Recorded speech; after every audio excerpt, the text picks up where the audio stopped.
ఈ వీడియో చూస్తున్న వారందరికీ యేసుక్రీస్తు నామములో శుభములు. పరిశుద్ధ గ్రంథంలో యేసుక్రీస్తు వారు చెప్పిన ఉపమానములన్నింటినీ తెలుసుకుందాం. లూకాసు వార్త 14వ అధ్యాయం 25 నుంచి 30 వచనాల్లో లెక్క చూచుకొనుటను గూర్చిన ఉపమానాన్ని చూస్తాం. లూకాసు వార్త 12వ అధ్యాయం 41 నుంచి 48 వచనాల్లో నమ్మకమైన తెలివిగల దాసుడి యొక్క ఉపమానాన్ని చూస్తాం. లూకాసు వార్త 12వ అధ్యాయం 15 నుంచి 21 వచనాల్లో అవివేకి అయిన ధనవంతుడు యొక్క ఉపమానాన్ని చూస్తాం.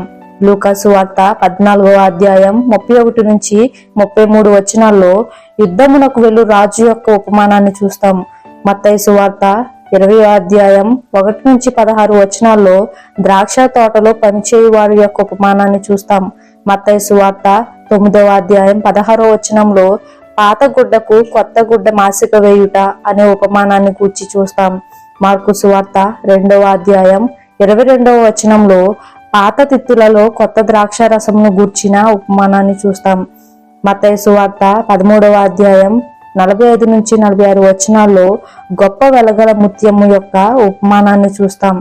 లూకాసు వార్త 18వ అధ్యాయం 9 నుంచి 14 వచనాల్లో పరిసయ్యుడు సుంకరి ఉపమానాన్ని చూస్తాం. లూకాసు వార్త 16వ అధ్యాయం 19 నుంచి 31 వచనాల్లో ధనవంతుడు లాజరు ఉపమానాన్ని చూస్తాం. లూకాసు వార్త 15వ అధ్యాయం 3 నుంచి 10 వచనాల్లో తప్పిపోయిన గొర్రె ఉపమానాన్ని చూస్తాం.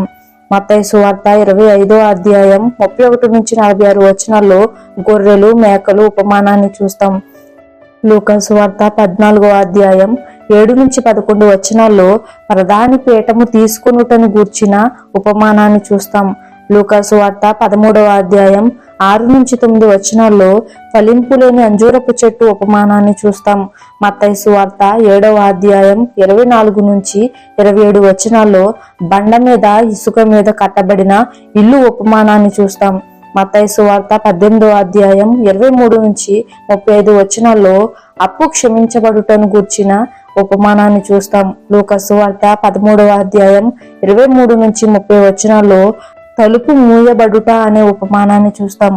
మత్తయి సువార్త 13వ అధ్యాయం 47 నుంచి 50 వచనాల్లో గొప్ప చేపలు గల వలను గూర్చిన ఉపమానాన్ని చూస్తాం.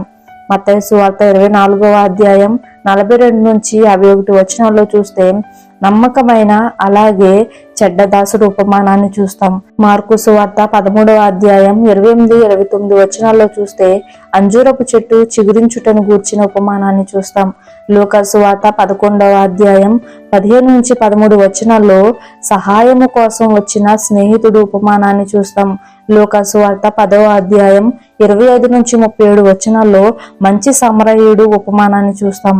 యోహాను సువార్త 10వ అధ్యాయం 1 నుంచి 18 వచనాల్లో మంచి కాపరి ఉపమానాన్ని చూస్తాం.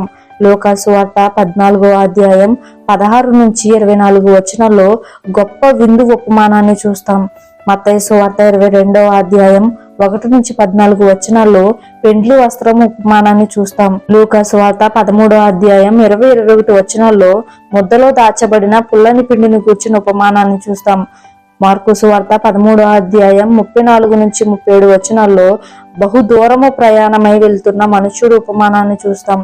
లూకాసు వార్త 6వ అధ్యాయం 37 నుంచి 43 వచనాల్లో కన్నులోని నలుసు దూలము ఉపమానాన్ని చూస్తాం. మత్తయి సువార్త 13వ అధ్యాయం 31 నుంచి 32 వచనాల్లో చూస్తే ఆవగింజ ఉపమానాన్ని చూస్తాం. లూకాసు వార్త 19వ అధ్యాయం 11 నుంచి 27 వచనాల్లో ధనవంతుడు 10 మంది సేవకులు ఉపమానాన్ని చూస్తాం. లూకాసు వార్త 15వ అధ్యాయం 8 నుంచి 10 వచనాల్లో 10 నాణేలలో 1 నాణెము పోయి మళ్ళీ దొరికిన ఉపమానాన్ని చూస్తాం. లూకాసు వార్త 15వ అధ్యాయం 11 నుంచి 32 వచనాల్లో తప్పిపోయిన కుమారుడు ఉపమానాన్ని చూస్తాం. లూకాసు వార్త 17వ అధ్యాయం 7 నుంచి 10 వచనాల్లో తాను భోజనము చేయుటకు మునుపు యజమానికి సేవ చేయు సేవకుడు గూర్చిన ఉపమానాన్ని చూస్తాం. మత్తయి సువార్త 13వ అధ్యాయం 1 నుంచి 23 వచనాల్లో విత్తువాని కూర్చున్న ఉపమానాన్ని చూస్తాం. యోహాను సువార్త 2వ అధ్యాయం 19 నుంచి 22 వచనాల్లో తన శరీరమైన దేవాలయమును గూర్చిన ఉపమానాన్ని చూస్తాం. మత్తయి సువార్త 25వ అధ్యాయం 14 నుంచి 30 వచనాల్లో తలాంతులను గూర్చిన ఉపమానాన్ని చూస్తాం. మత్తయి సువార్త 13వ అధ్యాయం 44వ వచనంలో పొలములో దాచబడిన ధనం అనే ఉపమానాన్ని చూస్తాం. మత్తయి సువార్త 21వ అధ్యాయం 28-32 ఇద్దరు కుమారులను గూర్చిన ఉపమానాన్ని చూస్తాం. లూకాసు వార్త 18 అన్యాయస్తుడైన న్యాయాధిపతి ఉపమానాన్ని చూస్తాం. లూకాసు వార్త 16 చెడ్డ గృహ నిర్వాహకుడు ఉపమానాన్ని చూస్తాం. మత్తయి సువార్త 21 ద్రాక్ష తోట కావలి కాయు వారు ఉపమానాన్ని చూస్తాం. మత్తయి సువార్త 13 గోధుమలు గురుగులు ఉపమానాన్ని చూస్తాం. మత్తయి సువార్త 25 10 మంది కన్యకల ఉపమానాన్ని చూస్తాం. లూకాసు వార్త 7